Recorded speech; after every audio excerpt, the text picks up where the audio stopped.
Dark Horse presents issue 43 from August of 1990. This book was kind of a total rando. Me and the family went, what is that thing called? Garage selling earlier this summer. And I just happened to see a bunch of Conan comics on a shelf and did some haggling with the seller. And then when I got home, flipped through and found some really good books. So I found that Doom 2099 #1. But this was mixed up in there.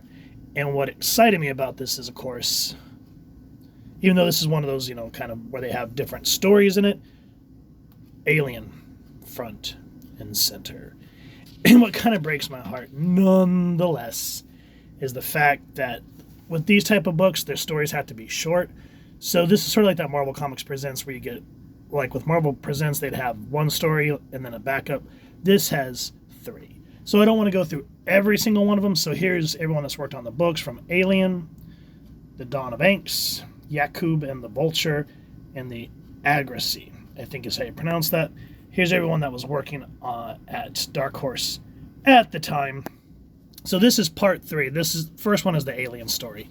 This is part 1 of, part 3 of a saga. And when I was going over the Aliens Black, White, and Blood, and I was talking about how I appreciated the black and white feel of the original Dark Horse comics, this is what I'm talking about. Obviously, this has that old school gradation from the printing of the time. I'm still glad that the modern book on Marvel's side kind of kept that look to this.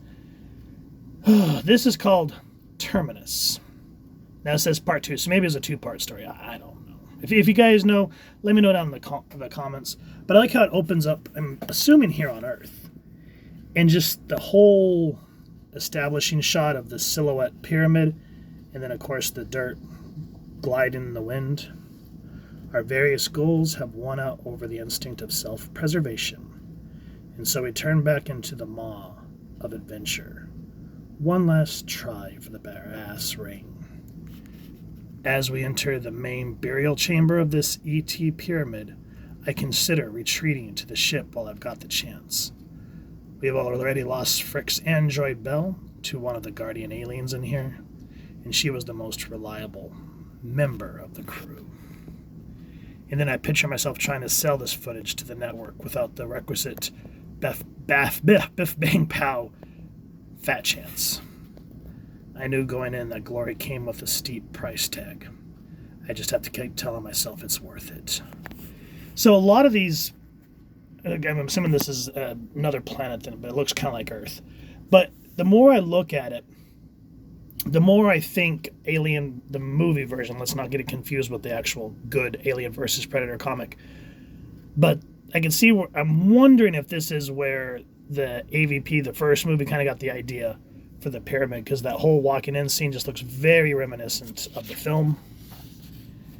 And before we can really get any more into why they're here, cacophony of madness just ensues. And just in that black and white grittiness, well, just adds to the madness. And then I like how there's this one guy that looks a whole lot like Indiana Jones. Just kind of a little bit of a laugh there. But yeah, the violence. My goodness. Thinking that they could go into an alien-infested pyramid and get what they want. But instead, you're always going to be getting more than you asked for, as you can see here. And then again, even 1990, before social media, we can see how people were always obsessed with the idea of filming. Trust me, the irony is not lost on me here. But even though there's violence and death, this person's still filming. If I can get out of here alive, the networks will be begging for this footage. And rather than helping their compatriots, that wasn't quite the wrap-up I'd expected. But at least I'll get top dollar out of this. The greater the shock value, the fatter the fee. Agreed. And of course, like in every Alien story, there's never a happy ending. And I don't want to give away the whole thing, so we're not going to get into that. But what makes me laugh is this, the Dawn of Angst. I'm thinking, when I first read this, I was like, how does this page tie into this? I had to stop and go back, but apparently this is a one-page kind of joke. And it's very much a play on 2001 Space Oddity, the film by Stanley Kubrick. So we see all these primate apes looking out at the black stone that has emerged in the middle of their cave. And then rather than seeing them all picking up tools and evolving, blah, blah, blah, blah, blah, strange, the sudden urge to toss bones into the sky. And it's just a one-page gag. So it's like, oh, okay, okay. And then I love how the comic ads are in black and white. Apparently this Hardboil was a Frank Miller, Jeff Darrow, and Claude Legris 3-issue deluxe series beginning of September from Dark Horse Comics. I just love that indie feeling. And just, comics will never be the same. Now this one's called The Tale of Yakub and the Vulture. Now, I'm not a historian by any stretch of the imagination.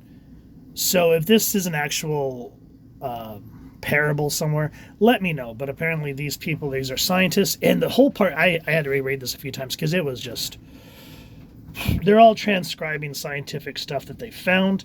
But then it goes into this parable. And it says by Sam, now I don't know how to pronounce this guy's name, so feel free to make fun of me down in the comments. Sam Inabinet, dedicated with respect and irreverence to Khawaja Gurujiev. I don't know. I tried looking up the guy's name and I couldn't find anything, so let me know. But concealed among the wild and impenetrable slopes of the Hindu Kush is a valley, the sides of which are too steep and carpeted with diamonds of the most exquisite cut and valuable proportion, which are said to be the only remnants of a pre-Adamant empire of most decadent Jinn, whose capital was situated in the valley. And so what they say essentially in this story is that men would train crows. Is it crows? Or vultures? Hold on a minute. I'm looking and I can't remember. Hold on. Oh, hell, I don't remember. But anyway, they'd train birds after they'd throw the meat down to retrieve the meat. And the meat would pick up diamonds. And we come across this one individual, Yakub. He was poor, couldn't afford his own bird, but a talking one eventually visits him.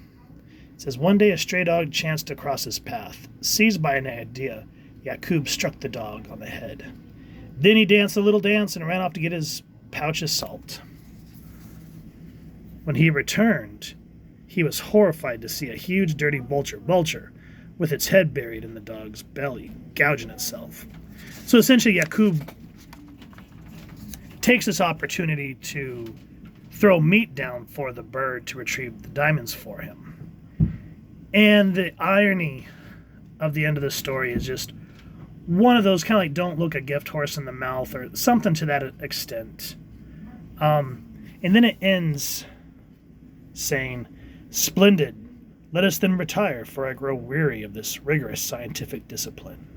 I not know how the heads of the department can withstand the strain. So it was a little above my head, my personal opinion. So if you guys can kind of fill me in on it, let me know, because I have zero idea. It was an interesting read, but that story and then this one didn't really grab my attention like the Alien story did, but that's just because I'm a Xenomorph junkie and I like reading anything Alien. This right here, the Argosy, apparently this was a running comic that they were really promoting, and hence why it's the longer story. I don't want to get into the whole thing, but what really caught my attention particularly is the whole idea of like the steampunk art. Like you're thinking you're on a ship, but then you come to find out that you're kind of in this dystopian future, and the ship is a moving mammoth. And the perspective artwork, the line work, oh my god, I mean, look at that. This is stuff that you just don't see a lot in modern comics anymore. This attention to detail that I feel has just been lost over the years, when people would just kick ass so they could get noticed. I mean, look at this shit. This is stuff that you would see in Heavy Metal magazine. And keeping it in black and white with just those dark, thick, what is that, India ink, or what is it called? the traditional inking style. Oh, it is beautiful. Apparently, they got to kill this demon that they have attached to their arc, or else it's going to take their whole community over this edge. And I mean, look at this beautiful perspective art. Ah, I love it. And again, this story, even though it didn't capture me, and like it didn't enthrall me 100%, it still kind of ended on a somber note that made you think. So I have to say that I'm glad that this ended up in the pile of books that I got from the garage sale, because I never read any of these Dark Horse Presents. So it was just nice to kind of go back in time and read how back in the day when comics were just at a hype, man. We had the Dark Horse, we had Image on the horizon, we had people really trying to up their game at Marvel and DC because Todd and Rob and all them had left. Oh, it's just a time to be alive. So if you guys have enjoyed what you've seen, please first and foremost support your local comic shop or wherever it is like to get your action figures and comics and grab some of these books, and let me know what you think. If you've enjoyed this review, really would appreciate it if you take a moment to like, share, and subscribe.